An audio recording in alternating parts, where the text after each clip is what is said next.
दोस्तों, जब एक लड़का एक लड़की को इंस्टाग्राम पर वीडियो कॉल करता है और जब वीडियो कॉल करता है तो वो उससे तरह तरह की डिमांडें करना शुरू करता है। वो कहता है कि पहले अपने ऊपर के कपड़े उतारो, फिर मैं तुमसे बात करूंगा। फिर वो लड़की वैसी ही करती है जैसा वो लड़का उससे कहता है। फिर धीरे धीरे एक एक करके उसने सारे कपड़े उतरवा दिए और बिल्कुल लड़की अपनी इस मोबाइल के सामने बिना कपड़ों के बैठी होती है और बिना कपड़ों की वो उस लड़के से 1 मिनट नहीं, 2 मिनट नहीं, बल्कि घंटों तक बातचीत करती रहती है। लेकिन ये कॉल जो आई रहती है ये भारत से नहीं आई रहती है, ये कॉल दुबई से इस लड़की के पास। लड़की की उम्र महज अभी 14 से 15 साल की थी और तब ये लड़की उस लड़के के साथ कुछ इस तरीके से प्यार कर बैठती है, कुछ इस तरीके से उसको दिल दे बैठती है कि उस लड़के ने भी नहीं सोचा था कि इस लड़की से मुझे इस कदर प्यार हो जाएगा और इस लड़की ने भी नहीं सोचा था कि मुझे अपने पूरे कपड़े उतारकर उस लड़के से वीडियो कॉल पर बात करना पड़ेगा। और दोस्तों, जब ये पूरी घटना मैं आपको सुनाऊंगा तो आपके भी पैरों तले जमीन खिसक जाएगी। नमस्कार दोस्तों, मेरा नाम आर्यन मिश्रा है और जुर्म के वर्चस्व की कहानी में आज की कहानी बेहद खतरनाक है, जिसका टैगलाइन ही है कि 4400 किलोमीटर दूर रहने वाले प्रेमी का भारत में कैसे मिला 17 टुकड़ों में लाश। जी हाँ दोस्तों, जो लड़का 2.5 साल से दुबई में रह रहा हो उसकी लाश भारत में मिलती है, बड़े आश्चर्य की बात रहती है। तो दोस्तों, इस कहानी को हम पूरा सुनाए उससे पहले आपसे एक छोटा सा निवेदन, कृपया चैनल को सब्सक्राइब, वीडियो को लाइक और वीडियो को ज्यादा से ज्यादा शेयर कीजिए और कहानी अंत तक जरूर सुनिएगा। तो दोस्तों, ये कहानी शुरू होती है एक ट्रेन की यात्रा के दौरान। दिल्ली की तरफ जा रही होती है, उसी दौरान उस ट्रेन में एक लड़का एक लड़की से मिलता है और उस लड़की की उम्र महज उस समय 14 साल के आसपास होती है और उस लड़के की उम्र 26 साल के करीब होता है। दोनों एक दूसरे से मुलाकात करते हैं और मुलाकात के दौरान दोनों की एक दूसरे से बातचीत होने लगती है। फिर वहीं जैसे ही लड़की अपने माता पिता से थोड़ी सी अलग होती है तो उस लड़के से बातचीत के दौरान ही उसे अपने इंस्टाग्राम की आईडी दे देती है। जब इंस्टाग्राम की आईडी उसको मिलता है तो वो उसी इंस्टाग्राम की आईडी को सेव कर लेता है और वो लड़का दिल्ली जाता है और दिल्ली से फिर किसी तरीके से जहां पर उसका काम मिला रहता है वहां से वो दुबई चला जाता है और वो अब दुबई में अस्थायी रूप से रहने लगता है, वहीं काम करता है। लेकिन इंस्टाग्राम से इन दोनों की चैटिंग शुरू हो जाती है और देखते ही देखते ये चैटिंग दोस्ती में बदलती है और दोस्ती कुछ इस कदर खौफनाक प्यार में बदल जाता है कि जिसका उम्मीद करना भी बेहद बेहद खौफनाक होने वाला था इस लड़के के लिए। लेकिन ना इस लड़के ने कल्पना किया था और ना उस लड़की ने कल्पना किया था। अब वो लड़का जैसे जैसे बात करने के लिए कहता, ये लड़की बिल्कुल तैयार बैठे रहती, उसी तरीके से बात करता। वो लड़का कहता कि अपने ऊपर के सारे कपड़े उतार दो, तो ये लड़की पूरे कपड़े उतार कर 1-2 मिनट नहीं, घंटों घंटों बात करना शुरू करती है। और देखते ही देखते ये बातचीत का सिलसिला कुछ इस तरीके से गहरा हो जाता है। जब उस लड़की को कुछ पैसों की जरूरत पड़ती, किसी चीज की जरूरत पड़ती, तो वो लड़की उसी लड़के से कहा करती कि मेरे पास पैसे नहीं है, मुझे ये लेना था, कैसे मैं ले पाऊँ। तो वो लड़का कहता है कि तुम चिंता मत करो, अपना नंबर भेज दो, मैं उसी में पैसे भेज दिया करूंगा। अब देखते ही देखते लड़की पैसों की डिमांड किया करती, इधर से प्यार मोहब्बत में वो पैसे भी आते रहते, ये पैसों का सिलसिला आना शुरू हो जाता है।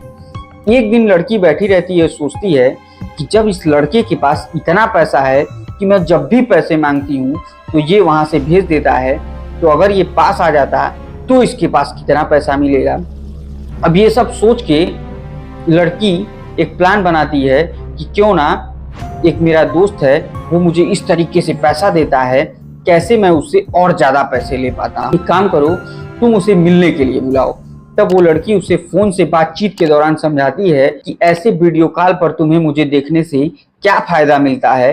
अगर तुम्हारा इतना ही मन है, तुम्हें मुझे देखने का इतना ही शौक है, तो तुम क्यों नहीं मुझसे मिलने आ जाती। अब इतना सुनना ही था कि प्रेमी के दिलों में तो आग लगी ही थी।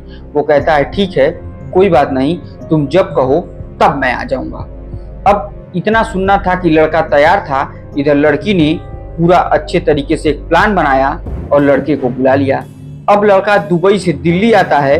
छत्तीसगढ़ का एक जिला है कोरबा, और उसी कोरबा जिले के एक थाना पड़ता है पाली, और पाली थाना क्षेत्र के अंतर्गत एक गांव पड़ता है गोपालपुर गांव। और उसी गांव में ये इस लड़के को बुलाया जाता है। ये लड़का पहले सीधे दुबई से दिल्ली आता है, फिर वहां से किसी माध्यम से वो छत्तीसगढ़ के इस गांव में आता है। और जब गांव में आता है तो उसे घर के अंदर बुलाया जाता है। जब घर के अंदर बुलाया जाता है, पहली नज़र वो अपनी मासूका को देखता है, तो देखते ही देखते उसके तो खुशी का ठिकाना नहीं था, और घर के अंदर कोई था भी नहीं। इस वजह से वो और बेहद खुश होता है, और ही मन सोचता है कि आज तो आना सफल हो गया, नहीं आता तो इस मासूका से मुलाकात कैसे होगी। अब वो लड़की इसे लेकर अंदर जाती है, अंदर कमरे में बैठती है, और बैठ के दोनों में बातचीत होता रहता है कि उसी दौरान उसका भाई उस कमरे में एंट्री कर देता है। अब ये लड़का बिल्कुल डर जाता है, सहम जाता है, लेकिन उस लड़की के चेहरे पर जरा से भी डर, जरा सी सहमत नहीं थी। और वो लड़का इसको बैठाता है और जेब से एक चाकू निकालता है और उसके गले पर सटा देता है, और कहता है कि तेरे पास जितने भी पैसे हैं उतने हमें दे दे, नहीं तो तुम्हारे लिए अच्छा नहीं होगा और तुम्हें मैं जान से मार दूंगा। अब चाकू सटाने के बाद ये लड़का सोचता है कि ये बात किसी को पता ना चले कि मैं दुबई से दिल्ली आया हूँ और दिल्ली से इस गांव में आया हूँ।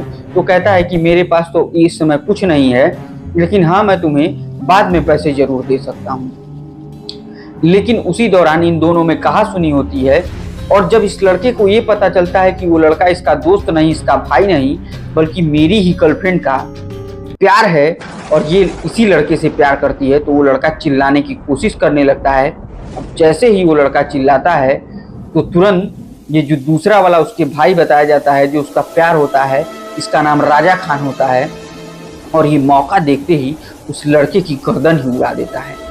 अब जैसे ही गर्दन उड़ाता है तो पूरा बिस्तर खून से लथपथ हो जाता है, और वो तुरंत इसे मारने के बाद क्योंकि वो प्रोफेशनल उसके घर में मछलियां काटी जाती थी, मीट मछली काट के बेचे जाते थे, तो उसको इस लड़के की गर्दन काटने में या किसी भी पार्ट को काटने में जरा सा भी यश नहीं लगता है, और देखते ही देखते वो इस पूरी लाश को 17 टुकड़ों में बांट देता है। 17 टुकड़ों में उसे काट देता है, और काट के उसी लड़के के द्वारा लाए गए बैग में भरता है, और वहीं से थोड़ी दूर पर एक डैम बहता है, जिस डैम में अगर सीधा आदमी गिर जाए तो उसका भी पता नहीं चलता कि वो कहाँ गया।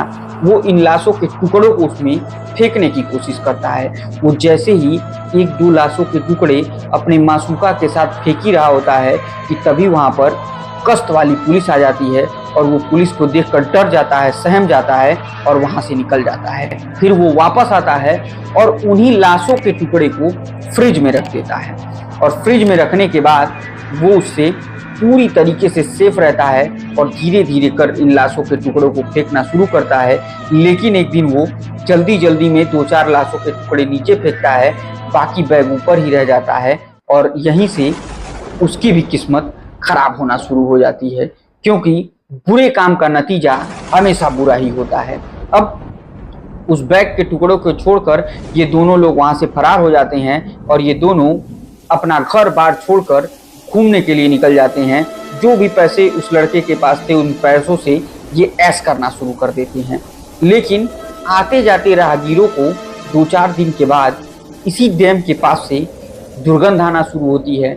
जब बार बार दुर्गंध आती है, कुछ लोग तो गुजर जाते हैं कि कुछ पशु पक्षी मरा होगा इसलिए दुर्गंध आ रही है, लेकिन उन्हीं में से एक व्यक्ति उस डैम की तरफ बढ़ता है और देखता है कि एक बैग में एक आदमी का कटी हुई कुछ पार्ट्स रखे हुए हैं। अब वो देखने के बाद से जोर जोर से चिल्लाता है और लोगों को बुलाता है, और वहाँ की लोकल पुलिस को इन्फॉर्म किया जाता है। जैसे ही ये पूरी घटना पुलिस को जानकारी होती है, पुलिस उस बैग को अपने कब्जे में लेती है, सबको अपने कब्जे में लेती है, और ये पता करने की कोशिश करती है कि अरे भाई कि किसकी लाश है, कुछ पता ही नहीं चल पा रहा होता है।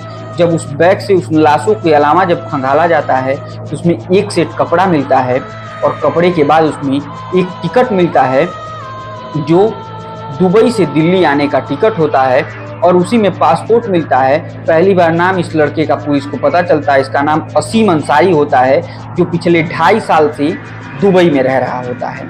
अब उन्हीं में से पासपोर्ट और आधार कार्ड की मदद से उसके घर पर संपर्क किया जाता है, बातचीत होती है, तो पता चलता है कि उसका भाई तो यहाँ है नहीं, वो तो दुबई में रहता है। अब CDR की मदद से दुबई में बात की जाती है, प्लस दुबई में बात किया जाता है और यहाँ के लोकल लोगों से बात किया जाता है। तो देखते ही देखते ये बात पता चल जाता है कि इंस्टाग्राम से एक लड़की से उसकी दोस्ती थी जो छत्तीसगढ़ के कोरबा जिले के पाली की रहने वाली लड़की थी, और उसी लड़की से वो हमेशा इंस्टाग्राम पर वीडियो कॉल पर बात किया करता था। अब ये सब पूरी घटना जानने के बाद पुलिस इस लड़की की खोजबीन शुरू करती है, लेकिन पता नहीं चल पाता है। जब इस लड़की के घर पर पुलिस पहुंचती है तो पता चलता है कि वो तो चरित्रहीन थी, जिसकी वजह से उसको घर वालों ने घर से बाहर निकाल दिया है, और वो एक बगल के ही राजा खान नाम के लड़के के साथ प्यार करती थी, उसी के साथ घूम रही होगी। अब पुलिस मुखबिरों को एक्टिव करती है, धीरे धीरे पता कराया जाता है, इन लोगों का नंबर पता कराया जाता है, और जब सर्विस लॉन्च पर ट्रेस किया जाता है तो इनकी लोकेशन उड़ीसा में मिलती है। आनन फानन में पुलिस वहां पहुंचती है और इन दोनों को गिरफ्तार करती है। और जब पूरी इस घटना को पूछने की कोशिश करती है तो वो लड़की कहती है कि मैं उससे प्यार वार कुछ नहीं करती थी, मुझे पैसों की जरूरत रहा करती थी, मेरी पैसों की भूख नहीं पूरी हो पाती थी, इस वजह से मैं उस लड़की से प्यार करने लगी थी और उसे अपनी पूरी बॉडी दिखाया करती थी, जिसके एवज में वो मुझे पैसा देता था। यानी हनी ट्रैप के मामले में उसे फंसाकर उससे ये लड़की पैसे वसूला करती थी। एक दिन इसे कुछ ज़्यादा पैसों की ज़रूरत पड़ी, जिसकी वजह से वो पूरे तरीके से व्यवस्था बनाती है और इस लड़के को अपने जाल में फंसाती है। और यकीन मानिए दोस्तों, दुबई से 4431 किलोमीटर दूर अपने गांव में बुलाती है, और उसके बाद इस लड़के के साथ वो होता है जिसके बारे में इस लड़के के परिवार वालों से छोड़िए, इस लड़के ने भी कल्पना नहीं की थी कि जिससे मैं प्यार कर रहा हूँ वो मुझे 4431 किलोमीटर दूर से बुलाकर 17 टुकड़ों में कटवा देगी। तो दोस्तों रहिए सावधान। मेरा ये कहानी सुनाने का उद्देश्य आपको परेशान करना नहीं, लेकिन अनजाने व्यक्तियों से सतर्क करना जरूर है, क्योंकि कोई कहीं बुलाए तो अक्सर लोग भावनाओं में बहकर सोशल मीडिया में प्यार करके चले जाते हैं, जिसका खामियाजा उन्हें कुछ इसी प्रकार से भुगतना पड़ता है। तो उम्मीद करता हूं दोस्तों हमारी आज की कहानी आपको बहुत पसंद आई होगी। अगर कहानी पसंद आई तो कृपया वीडियो को शेयर, चैनल को सब्सक्राइब और वीडियो को ज़्यादा से ज़्यादा लाइक कीजिए। तब तक के लिए मुझे दीजिए इजाज़त। जय हिंद, जय भारत।